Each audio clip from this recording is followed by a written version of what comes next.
Hola, bienvenido al audiolibro de la historia de la redención. Hoy narraremos el capítulo 41, en las regiones distantes. Este capítulo está basado en Hechos 13, versículos del 1 al 4 y Hechos 15, versículos del 1 al 31.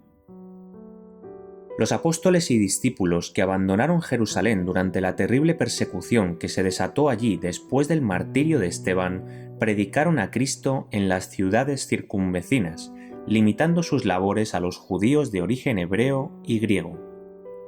Y la mano del Señor estaba con ellos, y gran número creyó y se convirtió al Señor. Hechos capítulo 11, versículo 21.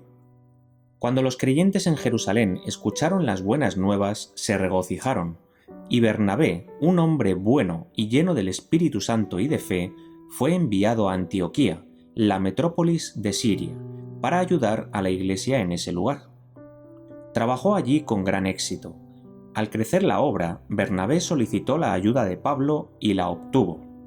Y los dos discípulos trabajaron juntos en esa ciudad durante un año, enseñando a la gente y contribuyendo con sus labores para que aumentara el número de miembros de la Iglesia de Cristo. Antioquía tenía una gran población tanto de judíos como de gentiles.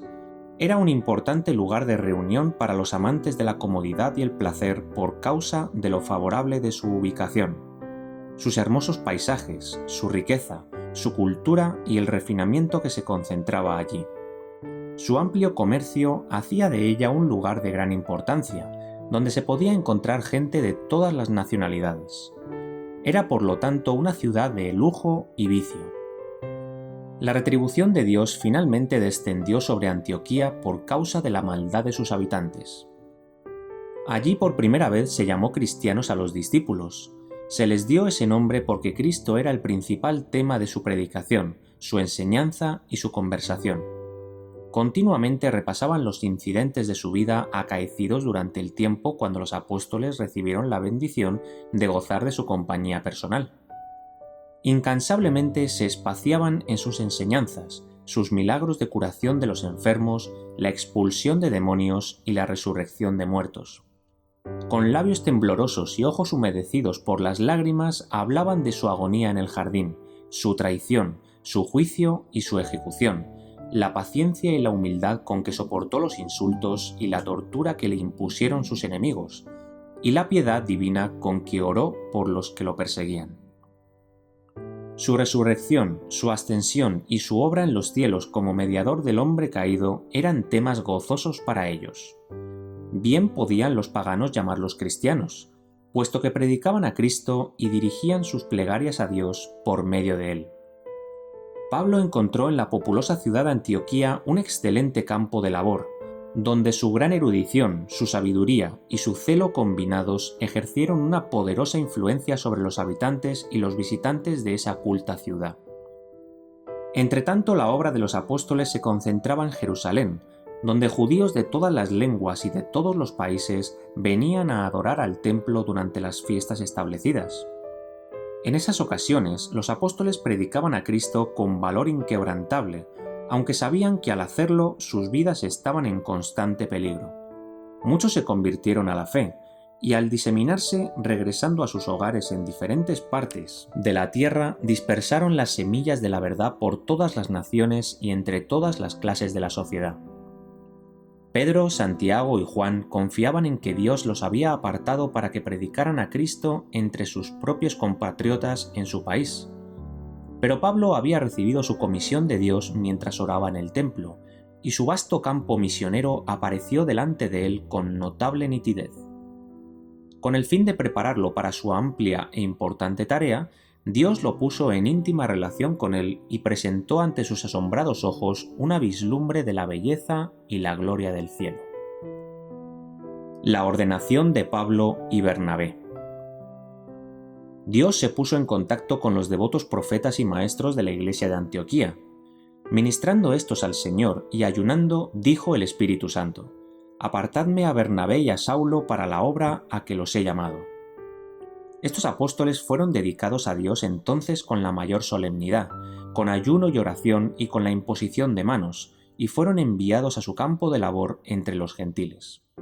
Tanto Pablo como Bernabé habían estado trabajando como ministros de Cristo y el Señor había bendecido abundantemente sus esfuerzos, pero ninguno de ellos había sido ordenado formalmente para el ministerio evangélico por medio de la oración y la imposición de manos.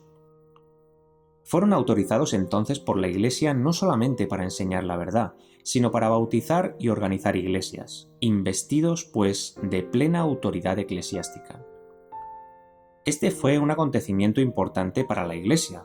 Aunque la pared medianera que separaba a los judíos de los gentiles había sido derribada por la muerte de Cristo, permitiendo que éstos gozaran plenamente de los privilegios del Evangelio, todavía no había caído la venda que cubría los ojos de muchos de los creyentes judíos, y aún no podían distinguir con claridad la caducidad de lo que había sido abolido por el Hijo de Dios. La obra debía proseguir entonces con vigor entre los gentiles y debía dar como resultado el fortalecimiento de la Iglesia para una gran afluencia de almas. Los apóstoles, al desempeñar esta tarea especial, iban a quedar expuestos a la sospecha, el prejuicio y los celos.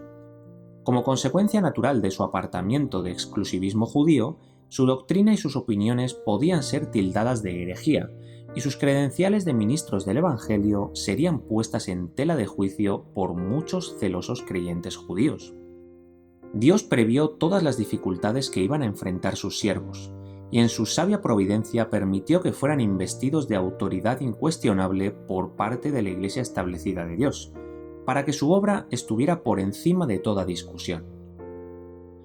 La ordenación mediante la imposición de manos fue sometida a mucho abuso en épocas posteriores. Se asignó una importancia infundada al acto, como si algún poder especial descendiera sobre los que recibían la ordenación de ese modo, calificándolos inmediatamente para cualquiera y toda tarea ministerial, como si residiera alguna virtud en el acto de imponer las manos.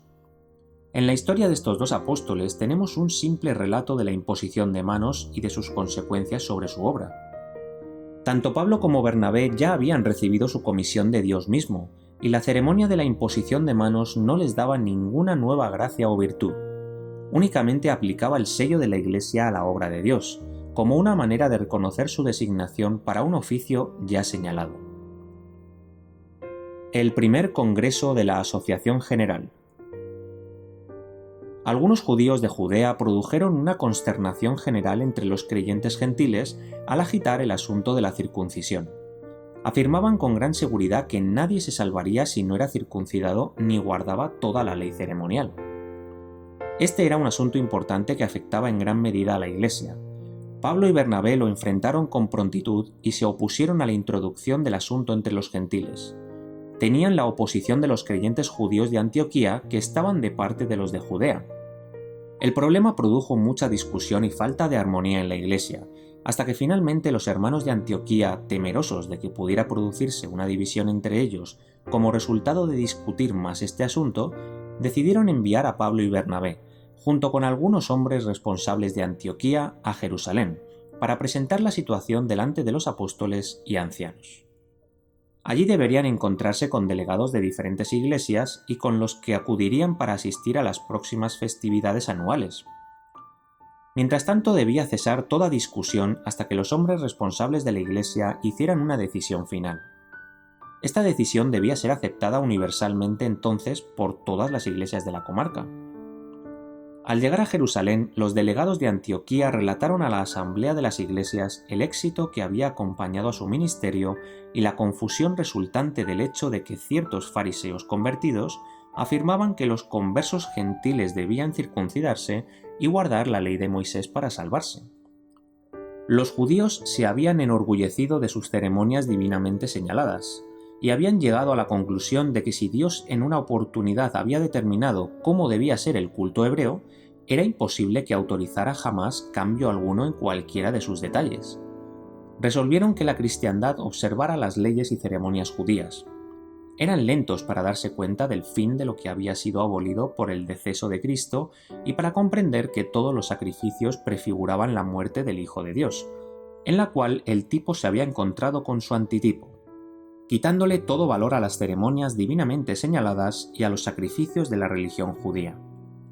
Pablo se había enorgullecido de su estrictez farisaica, Pero después de la revelación de Cristo en el camino a Damasco, la misión del Salvador y su propia obra para la conversión de los gentiles irrumpió con claridad en su mente, y comprendió en su plenitud la diferencia que existe entre una fe viviente y un muerto formalismo.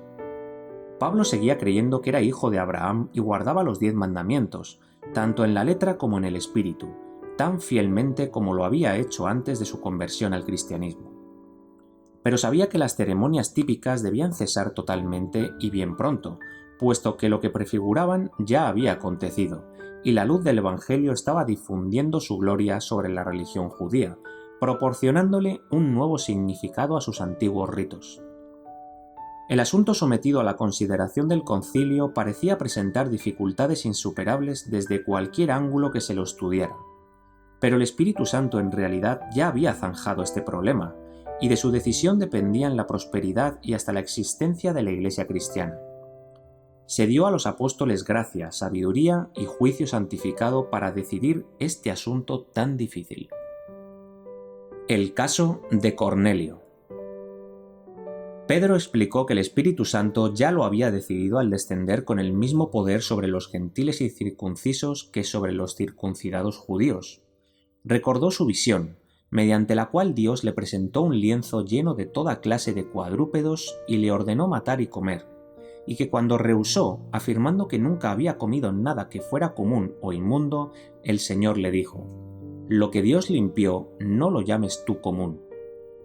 Dijo: «Y Dios, que conoce los corazones, les dio testimonio, dándoles el Espíritu Santo lo mismo que a nosotros, y ninguna diferencia hizo entre nosotros y ellos, purificando por la fe sus corazones.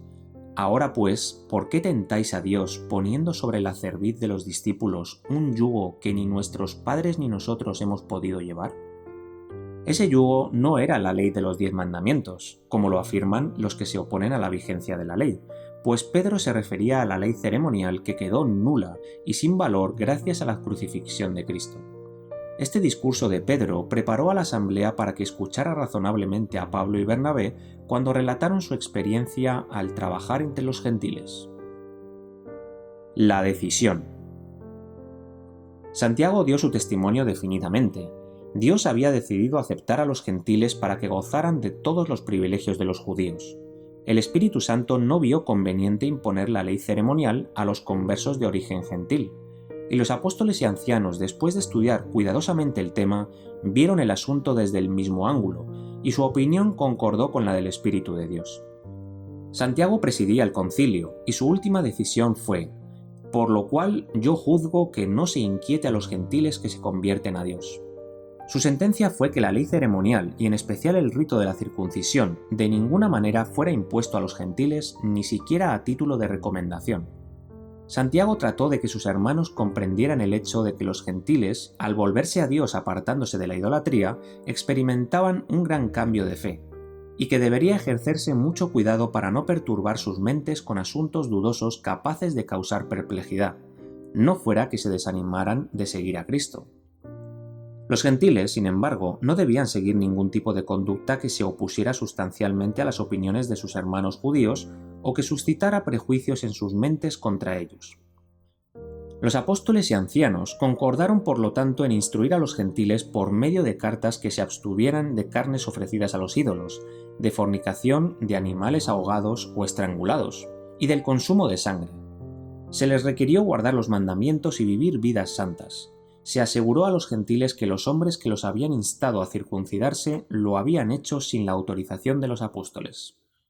Les recomendaron a Pablo y Bernabé como hombres que habían expuesto sus vidas por causa del Señor.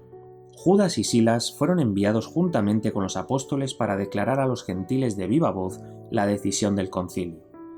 Los 4 siervos de Dios fueron enviados a Antioquía con la carta y el mensaje que ponía fin a la discusión, porque era la voz de la más alta autoridad sobre la tierra. El concilio que decidió este caso estaba compuesto por los fundadores de las iglesias cristianas de origen judío y gentil. Los ancianos de Jerusalén y los representantes de Antioquía estuvieron presentes, como asimismo estuvieron representadas las iglesias más influyentes. El concilio no pretendió infalibilidad en sus deliberaciones, sino que actuó bajo las indicaciones de un juicio iluminado y con la dignidad de una iglesia establecida por la voluntad de Dios. Vieron que Dios mismo había decidido este asunto al favorecer a los gentiles con el Espíritu Santo, y que se los debía dejar que siguieran la dirección del Espíritu. No se llamó a todo el conjunto de cristianos para que votara sobre estos asuntos.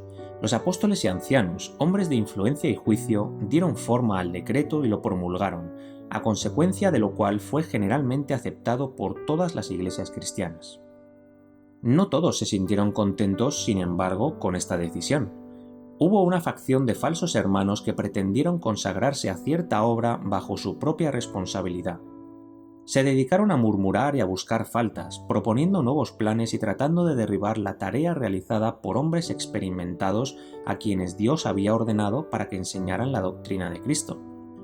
La Iglesia tuvo que enfrentar tales obstáculos desde el mismo principio, y tendrá que seguir haciéndolo hasta el fin del tiempo.